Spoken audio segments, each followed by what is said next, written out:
Hi everybody, can you all hear me? Please drop a note on the chat if you hear me properly. So it seems that you are all hearing me. Sorry about that. So welcome everybody. Thanks for being here. This is Andrea Unger. I am broadcasting from Italy, the center of Italy, Ascoli Piceno, not really far from the seaside. So I am a bit unlucky sitting here instead of the beach, but I also enjoy trading, so I like this I'm showing you. Before we start, I will also thank FXCM for inviting me with Quant News webinar, a very interesting initiative. So I'm really happy to be here to share some of the things that I discovered with my studies. Everything I'm showing is for the purpose of education, of course. So you have to consider that trading forex and CFDs on margin carries a high level of risk. So don't try this at home, let's say. In any case, it's important to be always careful about your risk profile and what you do. Here you can read a disclaimer about a warning about all the danger that is within the activity of trading itself, and also about some other things here. My involvement with FXCM. Here we are on the educational website of FXCM, Quant News, and I've been invited here by their staff because they are carrying out this interesting educational project. So I'm proud and happy to be part of it for this webinar. All the numbers that you will see are obviously my work on backtesting, and the results are all simulated performance, of course. I do trade, but what I show here is for the purpose of education, and it shows numbers that derive from simulations on my computer. We are discussing today about system development in dynamic markets. Why this title? Why dynamic markets? This is what I will show you, and it's important to know that the markets are dynamic. We will see some interesting things about the evolution of some of the markets we will be discussing about today, and also how markets can be really different from each other. So I think we will go to some very interesting points today. So well, let's go ahead. And just for those who don't know me and don't know the reason why I'm here, this is me. Unfortunately, this picture is of some years ago. I'm about, I think, 8 years older. I am known for having won the World Cup Trading Championships 4 times. I'm the only trader who was able to achieve this. And also 3 years in a row, I'm the only one who did that. There is another trader who won 3 times back some in the 90s, I think, but not 3 years in a row. In any case, this is the reason why some people know my name in the trading industry. And I've been trading for a living starting in 2001, which means I quit my full-time job and I started sitting in front of a monitor, figuring out what markets could allow me to do.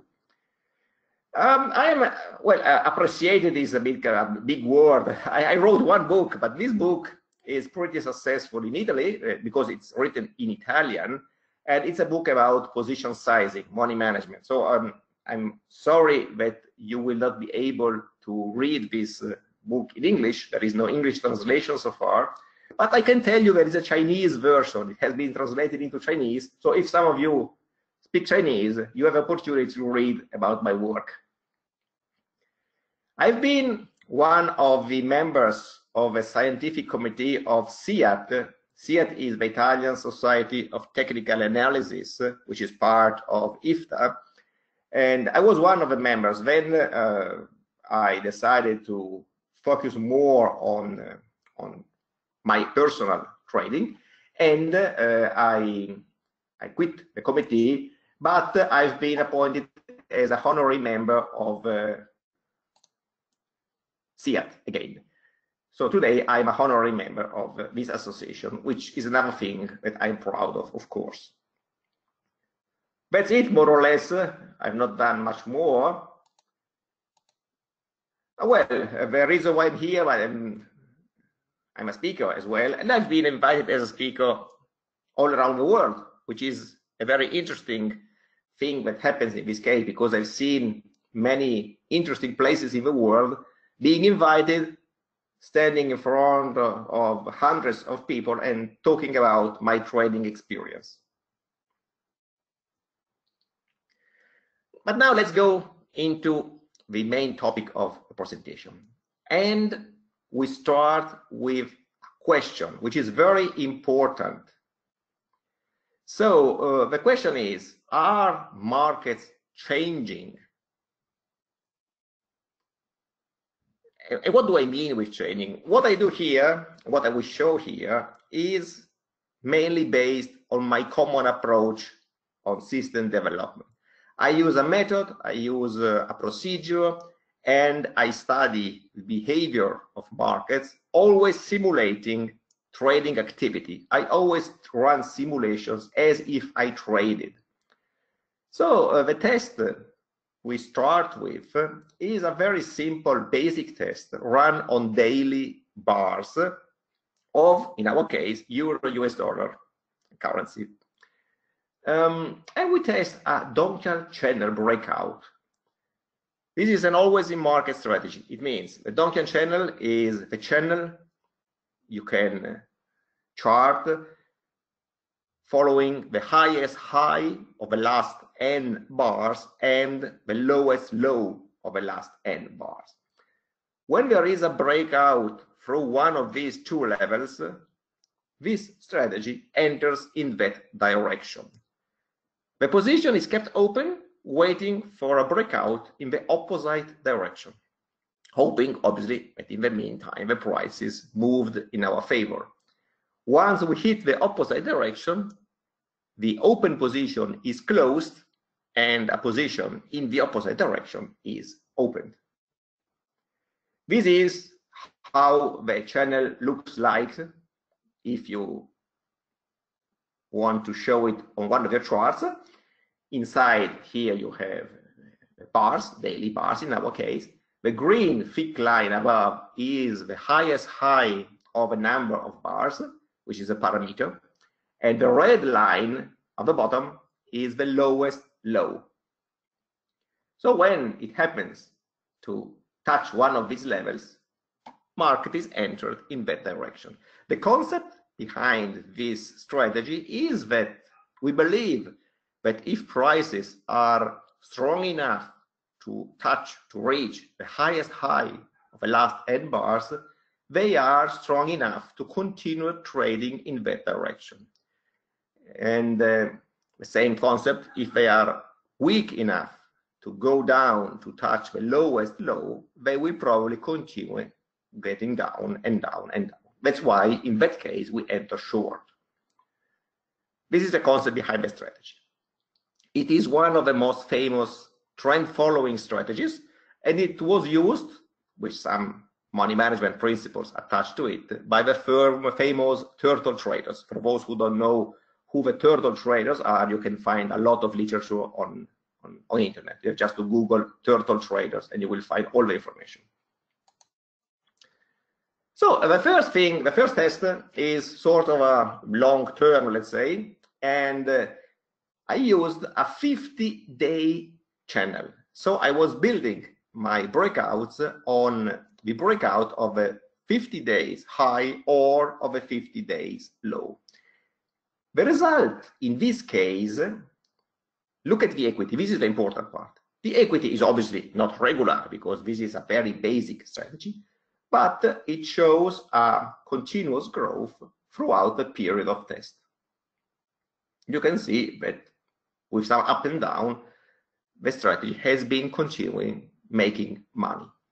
How much money? Well, this is not the most important thing, but we have to look at the result year per year, of course. Here on the right side, the test was starting in 93. It was going on. Well, euro US dollar was not there, but this is obviously the bottom years here are recalculated following the ECU, the European simulated currency, before the official introduction of euro US dollar. And you can see that it has been making money more or less always. What is interesting is the table here, which maybe it's better to make a bit bigger. And an important parameter is the average trade, which is about $1,600. So it is making good and robust money for each trade. But this is pretty obvious because it is a strategy that stays about 100 bars. You can see from the report in position. So obviously 100 days because we are working on daily bars, and it has time enough to develop a good result.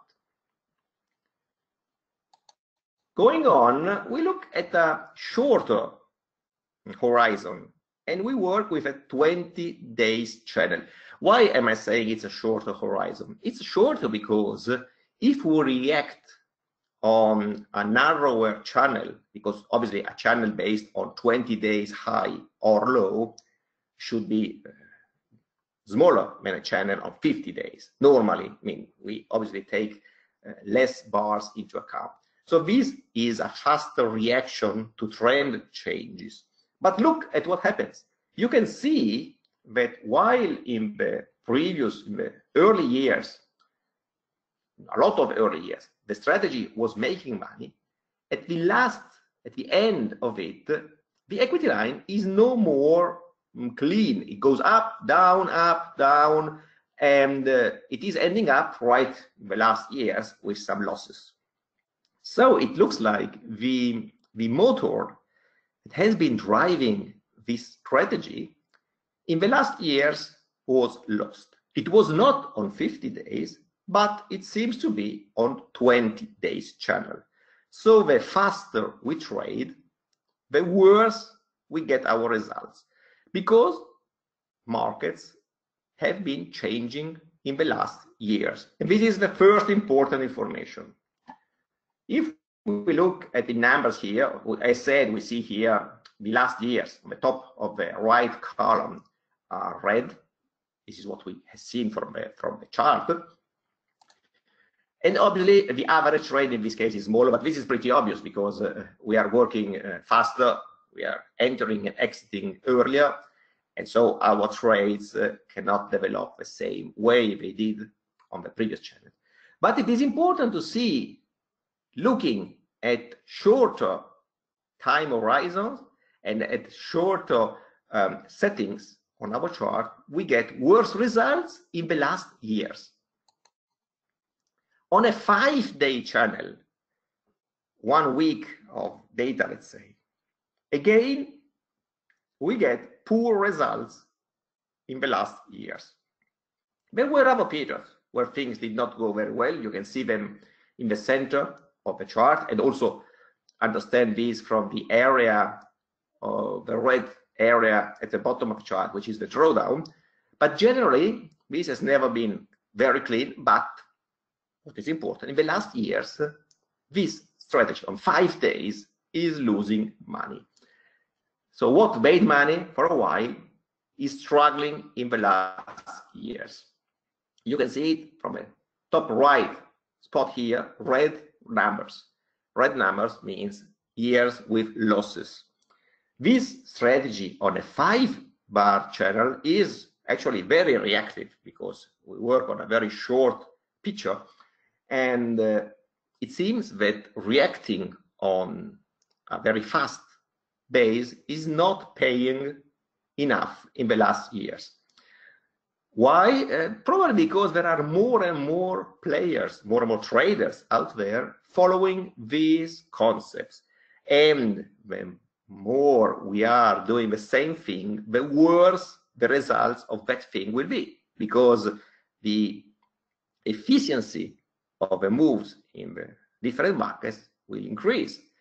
And the higher the efficiency of the markets, the worse the results of these kind of strategies. Also here you can see $133 average trade, which is very, very small actually compared to the previous ones.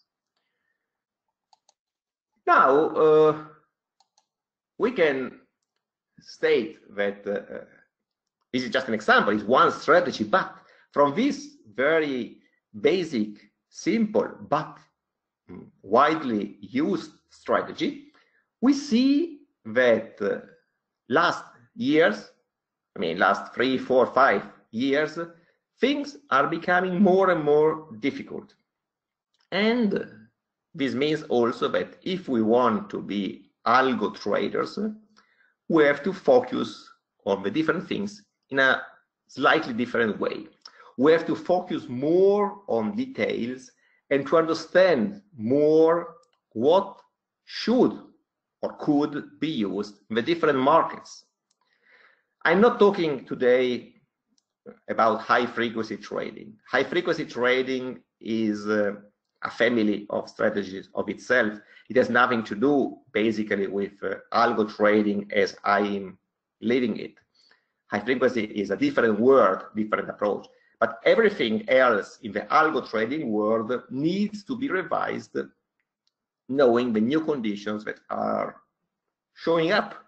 We have seen the equity lines were getting worse when we work on a faster way. When we do position trading for the long run, we are still making money. But if we try to be more dynamic, we get some trouble. Well, you could say, okay, well, so why should we get dynamic? We just sit and wait. Yes, it's true, but it's not easy, believe me. I mean, I think I can speak also for you. We are traders. We are not only, or maybe not at all, investors. So we want to trade the markets. We want to take advantage of the moves that take place in the markets. We believe we are able to catch those moves. We want to try to catch those moves. To do so, we have to change our mind and to look at the markets in a slightly different way. Let's first of all start from the most basic approach, which is trend following. These systems, which is similar, the one we showed is a part of a family to the one we've seen, are systems that try to take advantage of strength or weakness seen in the market. So when we see strength or weakness, we simply try to follow, that's why they are called following, to follow that tendency. Oh, markets are strong, I go for a long position. Oh, markets are weak, I enter short. This is the concept. So once we see the will to go confirmed by sort of some breakout, we jump in. Here on the chart, you see some example of trades where we enter at the breakout in some positions and we write some trends. In no case we enter at the very bottom or exit at the very top. First of all, because it would be a pure coincidence. Second, because we are trend followers.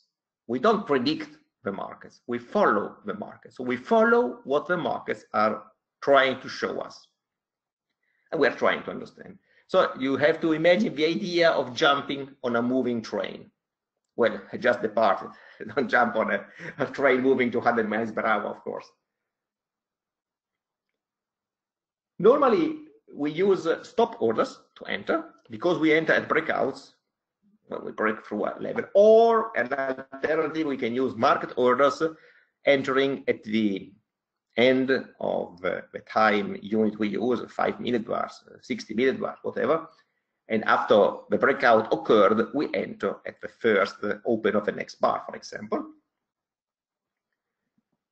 For these strategies, stop losses or stop and reverse are recommended. I mean, I always recommend stop loss. This is important. I'm not of those promoters of no stop is better, absolutely. You can substitute the fixed dollar stop with stop and reverse, like the example we've seen. You don't exit at a fixed distance, but you exit when you have the signal in the opposite direction. This is a possibility you have. Take profit, normally I would say no for trend following strategies, because take profit would kill the ride we are taking. We are going for a trend, we are following a trend. So if we jump out of a trend, just taking some money, we'll probably miss the biggest part of a trend. So normally take profit is not recommended in trend following strategies. I'm not saying take profit is bad. I'm saying that take profit is normally not good, not ideal for trend following strategies. So don't go out there and say, Andrea Unger said not take profit. No, I recommend not to use take profit on trend following strategies. Now, CounterTrend is the other family. What does CounterTrend mean? Actually, what we always try to do is to ride a trend, a small or big trend. We try to jump in at a certain level and possibly exit at a better level for us. This is what we try to do. So CounterTrend means actually that we are trading against the major trend seen so far. So these are trades that enter on bigger moves in a direction when there is a big sell-off, for example, or trades that come on particular zones of a chart, Bollinger Bands, support, resistance zones, where we expect the prices at least to have some rest, and so on. So we go against what we have seen so far, believing that from that moment on there will be a change in the direction. This is the content. Here you see some examples where we actually enter at the bottom of a downtrend and we make some money exiting some bars later. Exiting some bars later, we take profits here. But here, let's go step by step. Normally for this kind of strategies, we use limit orders. We anticipate inversions. We are not predicting, but we are working on a high probability case where we believe that there will be an inversion. So we place our limit orders waiting for a market to reach the level. That's it. We can also use stop or market orders in case we want to work on a chart pattern indicating a reversion already occurred. An example is I want to enter on the Bollinger Bands. I want to enter long on the lower band, okay? One opportunity is to place a limit order at the level where the Bollinger Band is. We wait to be served. The second possibility is to say, I think that the Bollinger Band will show a reversal. So I wait for the prices to break through the band and then to trade again back into the envelope. In that case, I enter at market. So if on a 15 minutes bar chart, for example, there is a break through the lower band and next 15 minutes bars go back with a close inside the Bollinger Bands envelope, then I enter at market with a long order. Just an example. A stop order could be, okay, I enter not at the market, but at the high of the comeback bar with a stop. Stop loss is recommended, always, as said. Even though in literature, sometimes you are told that you have to use tight stops. I think it's not the case here. There is a reaction. You need markets to breathe, and you don't have to kill your trade too early. So stop, yes, but not too tight. Just to mention on euro, US dollar, don't work with a 10 pips stop because it doesn't work. It will work as a stop. It will pull you out of a market every time. Take profit in this case, I would say yes, it is a good choice. Not necessarily always, but most of the counter trend strategies, as they work on a reaction, are good to be traded with a take profit, because you are looking for a level where your prices are likely to jump back after the move you are trading against. downtrend, there is something showing you markets are trying to go up. Okay, I enter, but I'm not ready to go for a long ride. I exit after a certain amount of pips because I believe that is the distance the market will easily cover. Okay, all these easily, and I expect, are based on statistical research we run on the markets, of course. They are not just a guess. Now, the question is, okay, now I know that there are trend following, I know there are counter trend, but which one is the best thing among the strategies which are in the families of these two? Which one should I choose to trade? Are there better methods? And whatever approach I choose, does this approach work everywhere? Everywhere means every time frame, every market. The answer, as usual, is in the results of the tests. And also, whatever I'm telling you, go back and test it. Don't believe anybody. This is just a suggestion to make you curious. Get some ideas, get curious, and go back home and test it. And then you will get the real feeling about what you are doing.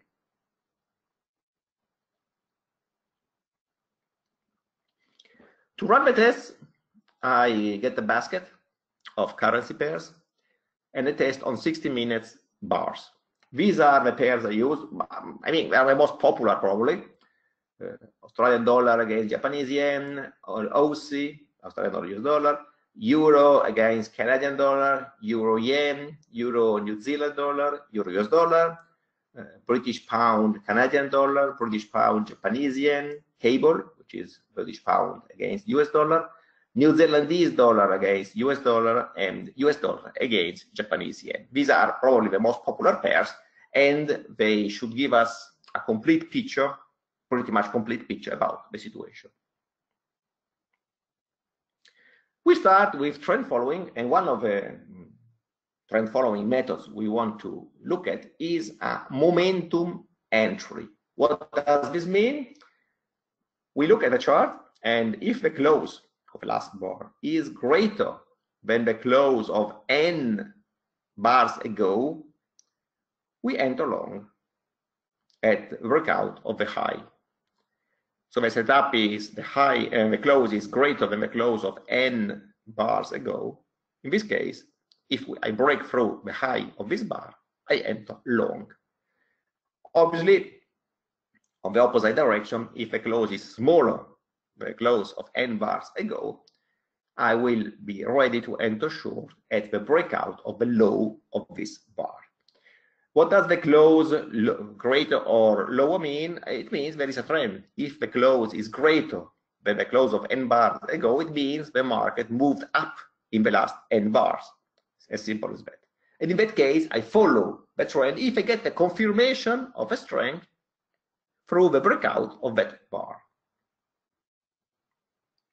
This is a chart showing some trades. There's nothing special in here. Now, I said we enter with n bars. Obviously, this n can be chosen. There can be different numbers. I run some tests here. You can see them on the momentum on 3 bars, on 6 bars, the central column, and on 12 bars, the right column. Red numbers mean losses. These are tests run from start of 2008. So about 10 years test, and black numbers are profits. Well, the first thing you see immediately is that there is a lot of red here. And on the left column, I painted in red those currencies or currency pairs where the situation was really dramatic, where we had losses on all 3 setups, different parameters, and maybe also consistent losses. So you see, for example, the GBP CAD showed a real disaster here, $60,000, $50,000 losses. Euro CAD is not as bad, but is still very bad, and also the cable is not really good. The only pair saved from this approach is US dollar Japanese yen the last one in the list, which makes money on all three setups. So it's a bit different from the rest of the world, let's say. But in any case, looking at this table, I'm not happy about this. I mean, I would never trade this probably. Now, an alternative trend following approach is the channel breakout. The one we discussed at the start of this. We enter at the breakout of the highest high of the last n bars, and we enter short at the breakout of the lowest low of the last n bars. This is a chart where we see the aspect of this, but it's what we discussed before. It's what we have seen in the examples. And what are the results for this? Immediately, I see more black than red, so this is a much better approach. But I said this is a very popular trend following approach. There are many green currency pairs you see on the left side, which means they are good with all three setups. I tested channel breakout taken on 10 bars, first results, on 20 bars, the middle results, and on 40 bars, which is the last result. Well, these are similar to 12 hours, 24 hours, and 48 hours. I took round numbers, but the time horizon we are covering is similar to half a day, full day, and 2 days. In any case, good to see that dollar yen, which was making money before the last one, is still making money. Interesting that also cable is making money here. British pound against Japanese yen, euro US dollar is making money. The Australian dollar pairs above here are making money.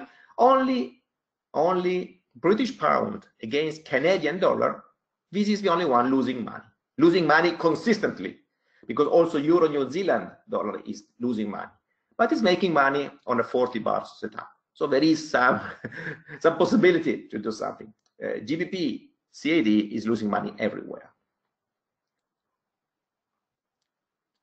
Let's look at CounterTrend now, okay? So one of the most popular CounterTrend strategy is to work on overbought, oversold areas and to look for a reversal. The measure of oversold and overbought is normally taken through RSI, the relative strength index. Okay, I don't explain what the RSI is, but you can find this on any website or technical analysis book. In any case, the RSI is moving from 0 to 100, so we say that it is oversold when it is below 30. We take this as a reference, and we say it's overbought when it is above 70. So looking for a reversal, the technique says that we will enter long once the RSI goes back from below 30 to above 30, when it shows to revert. On the same concept, we enter short if the RSI was above 70 and fall back again below 70. This is a chart where we have the indicator drawn at the bottom, the white here, and you see that there are the two areas, red, green and red, as straight lines. When the indicator goes up above it, we are in overbought. When it falls back inside the area, we enter short. Here we enter short before, so we did not do anything. And here, when there is it in oversold and it goes back above the red line, we enter long. So this is just an example, but the concept is pretty much clear. So we immediately look at the table of results. Here it is. And okay, the table of results is obviously interesting because we see also in this case a lot of red. So it's interesting in a negative way, because all the red is obviously not what we're looking for. We see some pairs are really bad. There are no green pairs, there are only red pairs, and they are losing money. The table is full of red dots, so actually also in this case I don't see a lot of interest in this case.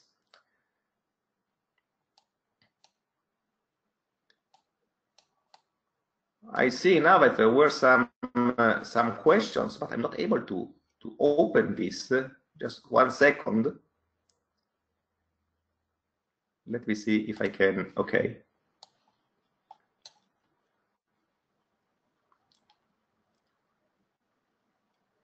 Somebody asked about the pips of take profit. I just go a short overview of a question. Sorry about that. I see them now. I was on the wrong chat. The pips of profit depend on many things, but normally you can do very short take profits. So you can think about 40, 50 pips of take profit or something more. We'll see something in the next example. I'm not participating anymore to the trading championships, somebody asked, because it's really too much stress. I stopped after the fourth, which I did not even want to take, the fourth one, but I was invited, so I did it. Channel breakout are not from a long time ago. They were from last 10 years, so they cover recent periods. There is no stop loss in the results we saw before, unless differently told, as I said, because there is a stop and reverse in it.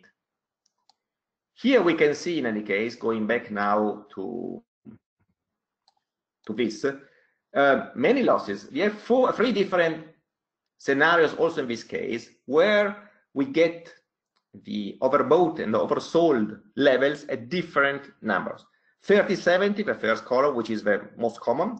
25-75, more severe. 20-80, very severe. But there is no benefit in changing, because we don't get a benefit in the results. Now, trying the same thing with a stop loss and take profit of 100 pips, 100 pips, one figure in euro dollar in this case. Again, there is no real benefit, but we start seeing something that shows more promising results. We have two underlying, GBP against Canadian dollar and US dollar yen, which become green with stop loss and take profits set at equal levels, 100 pips each. So we have a perfect balance. Why did I put them at the same level, 100 pips? Not because this is the best choice, but this is to test how effective the reversal is. Because to make money with equal stops and profit, you need to have more profitable trades than losers. Having more profitable trades means that you have over 50% chance to be in the right direction when you enter the trade. This is the only reason. If I were asked to develop a strategy, I would then probably develop with different levels of stop and profit. But this is just to test what happens. I'm testing the markets. And with stop and profit, I see that there is something that goes better. But I'm not yet satisfied. Not at all. So I will go on and I will use the Bollinger Bands now. Bollinger Bands are built on yes, somebody has said that the drawdowns are bad, and these are not strategies, Jeremy. These are studies on the markets. I'm studying the markets to understand what they do, what to expect, in what direction to develop. Okay, so and Bollinger Bands might be a better level to look for a reversal. And the concept is the one we saw before. If prices fall outside the envelope and then turn back inside, we are ready to go for a reversion of the markets. Now, the Bollinger Bands are built on on the close of the bars, average and standard deviations. We normally use 2 standard deviations to find the Bollinger Bands, which is the standard behavior normally used. This is the example on the chart.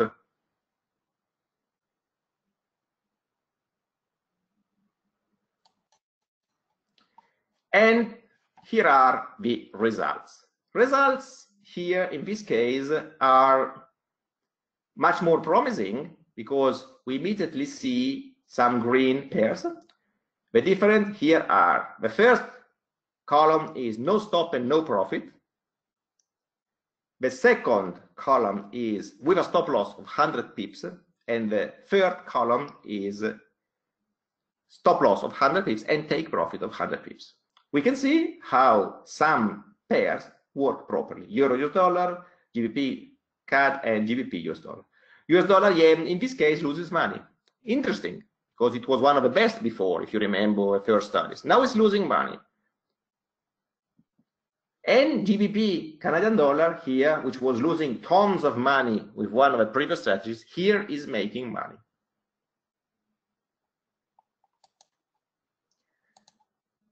What do I get from these studies, which are not strategies, are studies? I see one participant went away after claiming my studies were not good, but he probably did not listen to the whole thing, because these are studies and we have to now to get some understanding from the results. First thing obviously is that the momentum approach is not consistent. That was the worst one that at first we saw. It was a disaster. Then classical Donkey chain breakout shows some positive outcome in some cases, stability. The RSI approach as a counter-trend strategy does not show great results. We have seen different settings, but in any case, there were no results which were really interesting. On the reversal side, the Bollinger Bands showed a much more effective result as a counter-trend strategy than the best known RSI. So obviously, if I were asked to develop a counter-trend strategy, I would probably choose the Bollinger Bands. This is now the most important result. Not all markets behave the same way, which might be obvious, but it's not, because you are often told that a strategy to be robust needs to make money on all time frames and on every market, which is, I don't know if I'm allowed to say, bullshit. You put a beep on this if not. So what does this mean? It means that every market has an own identity, an own way of behaving. As each of us walking has a different pace, also markets have a different way to move. And an approach that works maybe very well on one market not necessarily produces the same positive results on some others. Somebody's asked if the webinar is recorded. To my knowledge, yes, it should be recorded. So why is it so important that every market has its own characteristics? It's important because it means that when we develop, we have to consider this, and we don't have to become stubborn in trying to find a solution where it will be extremely hard to find one. If we want a trend following approach on GBP Canadian dollar, we might find something, but we will have an enormous effort to find it. So why should we really bump our head against the wall to find something that is so hard to find when we have other opportunities, where it's much, much easier? Some are pretty much neutral. It means some are moving more or less the same way on trend or counter, but some have very strong characteristics. Some are typically trend following and some are typically reverting, mean reverting. An example outside forex is the mini S&P 500 futures, which is a typical mean reverting market. In our examples, for example, we had the GBP Japanese yens, which showed strong trending characteristics, while, as said, GBP Canadian dollar was very, very mean reverting, very bad for trend following and good for counter trend. Knowing this and having some basis to work on, we can think about improvement. So once a model has been chosen, say for this market I use this, we can find things to improve it. And we know, for example, that certain entries work for a certain market. But one question we could ask is if the effectiveness of the entry is the same over the 24 hours of a day, or if there are moments of a day where the entry is more effective and moments where it is less effective. And this is good for this evaluation, is good for any kind of strategy, not necessarily trend following or counter trend, for any, because in some periods of a day, a market could be more likely to break out and trend, and in some other periods of a day, a market could be more likely to react and move, changing direction. So we take the one we had as the best, more or less, trend following, GBP Japanese yen, on a channel breakout, because we have seen the channel breakout was better than momentum, 20 bars, and we test now the results with different conditions when to take entries. The first condition is that we take the entry regardless of the time of the day. Whenever we have a breakout of the upper or lower channel, we enter 24-hour on. This makes, on the 10 years more or less, we tested 12,000 and something pips gain. It has a max drawdown of about 4,700 pips and a profit factor of 1.14. Okay? If we work taking entries from 8 o'clock in the morning to 2 p.m. Central European time, we make more or less the same number of pips, but the drawdown is cut in half, more or less, and obviously profit factor increases to 1.27. Taking entries only from 6 p.m. to 10 p.m., shorter time window, we make 19,000 pips. So we increase by about 50% our profits. And obviously we also have a higher drawdown. We have to accept this, which goes to 6,700. So you can choose. I prefer smaller drawdown, less profit, or I accept the higher drawdown, but I look for more profits. On the contrary, if we work between 2 o'clock in the afternoon and 6 o'clock in the evening, we lose money. So something which was profitable is losing money if we do it on the wrong time of the day. So I'm asked, what do I look at if to distinguish if I'm lucky or if the strategy is really working? Well, I never know. I'm not lucky enough to ask this question so many times. But obviously, I try to look at consistency of results. If I have a positive result, I always look at the equity line to see how it worked throughout the years. And if the profits, for example, derive all on a good period or if they are distributed properly. And then most comes from the experience of looking and managing many systems, because you know when something is likely to happen or not. I mean, the number of filters you use on a strategy may harm the robustness of the strategy itself. The higher the number of filters, the more dangerous it can be. Going on now, we're seeing here a first interesting that on the CounterTrend side, we take the GBP, Canadian dollar, which was the best for CounterTrend from the tests we saw, and obviously the Bollinger Band strategy with no stop and no profit here.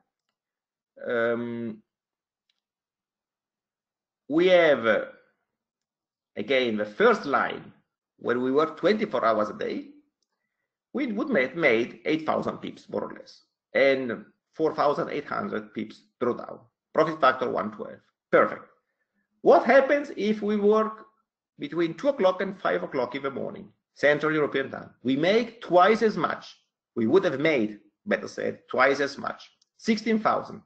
And we would have cut drawdown in half, 2,600 pips. Profit factor 144. Working from 6 p.m. to 9 p.m., a real disaster. Yes, a real disaster. We would have lost 10,000 pips and a drawdown of 12,000. Okay. clearly nothing we could be interested for.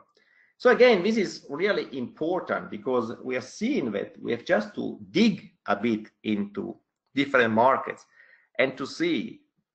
Obviously, when you find a filter, this kind of time filter, a time window to use to work, and you see that it is effective, you have to look at how reasonable it is. If, for example, we found a time window of half an hour or 1 hour, it would not be ideal, because that would be probably more linked to a pure coincidence, unless you are able to discover a good reason why things happen. It's not always easy to find a good reason, but sometimes you can find it.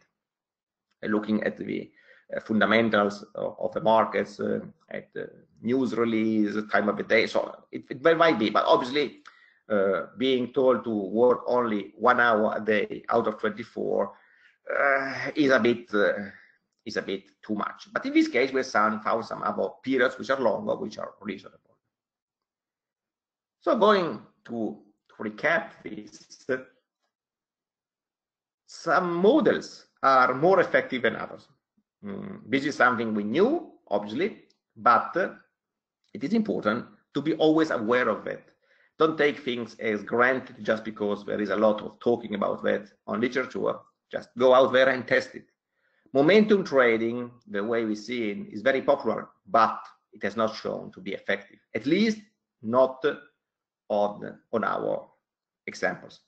I'm asked if I add a time filter on the exit strategy. Where there is a stop loss or a take profit, they are always live. They are always on. Where the exit is based on the reverse entry, obviously it follows the same rules of the entry, so it is allowed only during the time window of operations. Using the same model does not produce the same results or similar results on different markets. This is another extremely important information, and you always have to be aware of this. Always be aware that every market requires a specific way to be approached, a specific way to be studied. It's like a doctor. If you are a doctor, you have your patients, and each one obviously can be cured in a general way, but for specific things, you have to study the specific case of that patient. The same thing here on the marks, even more here. Then, once you choose a model, you can explore if that model works better on different times of the day. If your performance metrics are improved or increased when the model works on different times of the day. And normally it happens. We have seen it. We have seen 2 different examples here, and it does produce astonishing results. What works generally might work even better taken only on some moments of the day.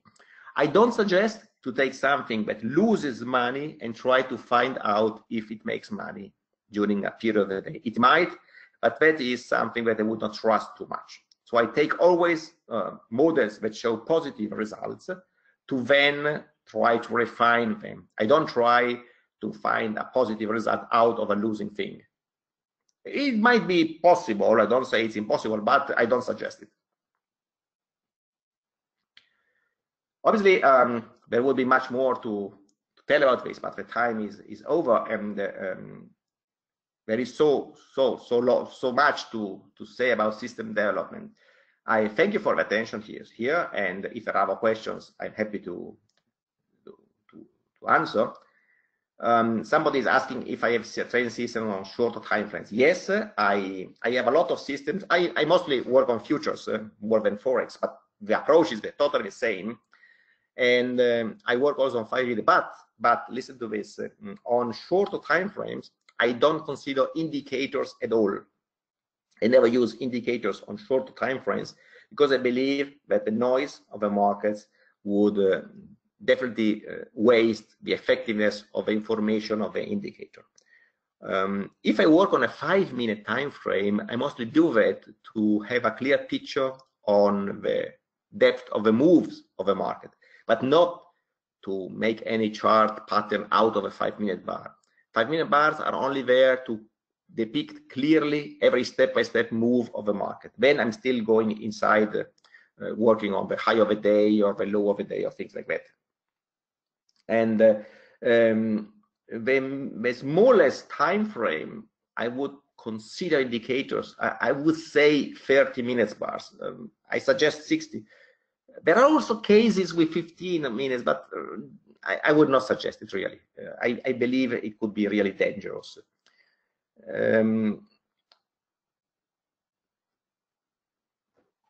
The time frame in this test was 60 minutes.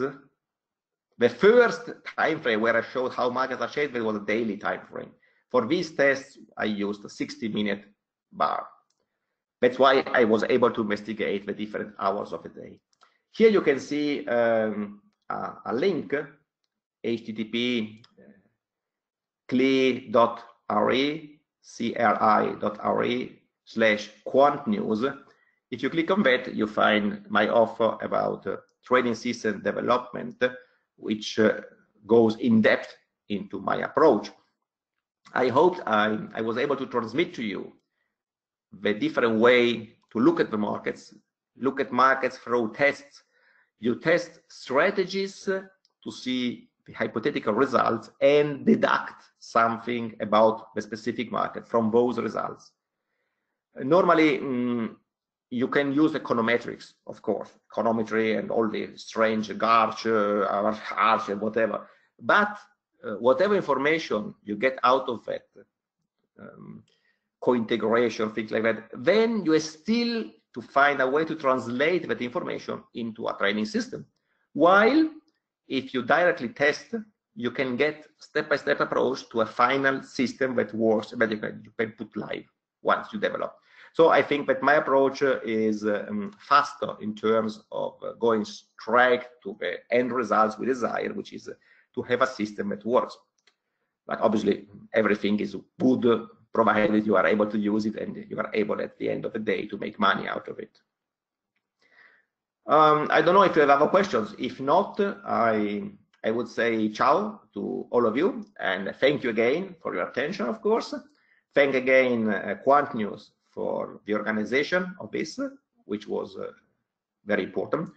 Somebody is still asking here if I win the championship with fully. It was not fully automated because it was with trading systems, so automated, yes. Not fully because I was placing orders manually. Because the technology to place orders directly from the software was available only in my third championship, which was in 2010. And before, prior to that, I was running the systems on my platform. Here it was by the time TradeStation, the ProSuite 2000i, and then I got the signals on the software, and I was placing orders manually, which is sort of a nightmare when you have a number of systems. Of course, if you have one system, you can do whatever you want. Okay, guys, it seems you are going home when you are abandoning the room. Thanks again. As I said, thanks again to Quant News. I hope you enjoyed it. You can click on the link to get more information, and through the link you get on my site, and you will also be able to reach out to me to send me an email or other things that you might want to know about my approach. Thanks again, and